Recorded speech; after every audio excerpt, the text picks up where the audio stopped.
Edhe në një moment, ky teatr, edhe Faruku i përfshirë në këto, pastaj në mësimdhënie, po. Teatri shndrohet në rezistencë.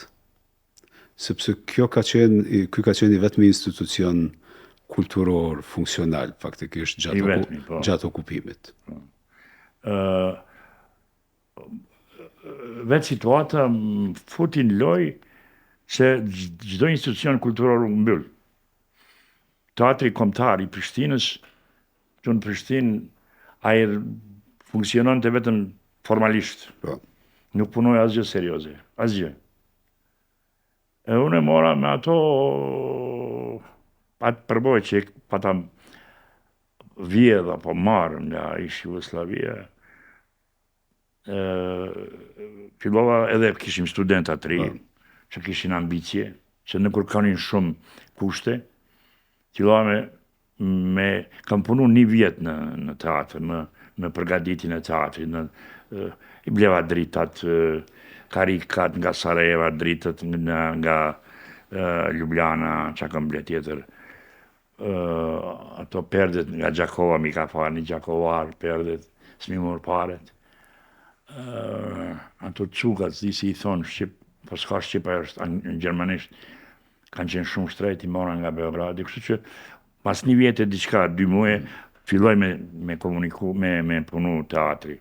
E pas ta e thira Faruk Begollin, e thira Teki Dervishin, me ardhë, me bashkëpunu ata, kujtohet Teki, u thoshte çka është detyra ime këtu. Thash detyra e jote edhe Faruk, është me pi kafe, çdo mëngjes. Edhe e keni rrokën, edhe kishin rrokë mirë. Se unë e dija se pa njerëz të mirëfillt që dojnë këtë punë, nuk ka teatr. Gjë që këta nuk e bëjnë. Ta tjerë. Edhe atë u bën një klub shumë i bukur që unë e imitoja Atelen 212. Faruk, ti veton, me sa njerëz të mençëm kam dhejt në atele. Bile kam një shkrim. Jetën kam doktoruar në bifen e Ateles 212. Sa njeri mençëm ka qenë qendër e mendimit lirë. Po, ashtu është. Por kurshin për lanë me zveti, bërtisnin, piheshin, për jo mu për lanë. Unë e risha aty si qingji vogël i ri. Edhe nëse mbaj mend se unë s'kam qenë, po mbaj mend për i rrëfimeve të njerëzve, aty ka pas mendime nga skaj i majt edhe skaj i djath, prej ekstremit komunist deri te ekstremi pothuajse fashist. Aty ka qenë edhe vinte ky me këta emna. Ky shkrimtari i madh, Hungarezë Malazias. Danilo Kishi. Bravo, Danilo Kishi. Ishte i smur nga kanceri, më kujtohet. Fliste pak, po fliste shumë mençëm. Edhe ka shkruajt pak, ka shkruajt mençëm. Po, ashtu. Pra prej ti deri te Mihiz, Dragoslav Mihajlović Mihiz, një serbofil i madh. Por ka qenë edhe përgjithësi.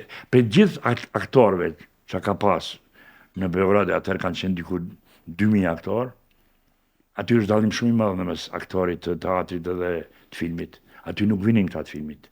Se është nivel shumë më i ulët se këta teatrit. Aty vetëm Bekim Fikmiu e pranonin. Interesant, vetëm ai vinte dhe bënte muhabet.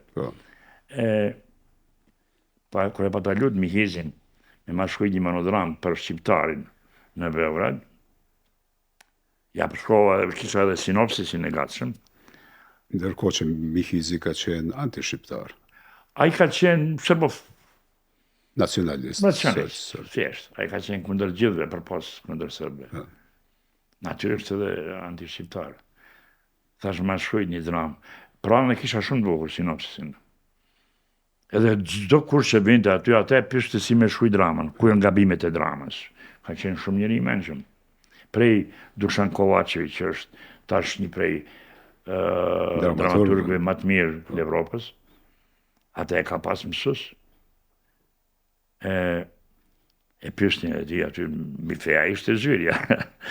Thasha, mundesh ma shkruaj një dramë kështu, ja tregova sinopsisin e dramës, tha në verë, po më pëlqen sinopsisi, por nuk më me ta shkruajt. Pse? Se këtu është shqiptari pozitiv, thash. E tha, unë nuk më me shkruajt pozitivisht për shqiptar. Nuk munden. Por detyra jote është me shkruajt për shqiptar pozitivisht, jo e imja. Unë nuk tha, nuk i dur shqiptarët. E Bekimi më kujtohet, ishte në qosha atje. Le atë njeri, mas fol me të arsh nacionalist, një mes po zotin. Po ka qenë muhabeti i lirë, edhe pse e ndëgjonte çka po thot Bekimi. Nuk hidhnoheshim, rinim aty.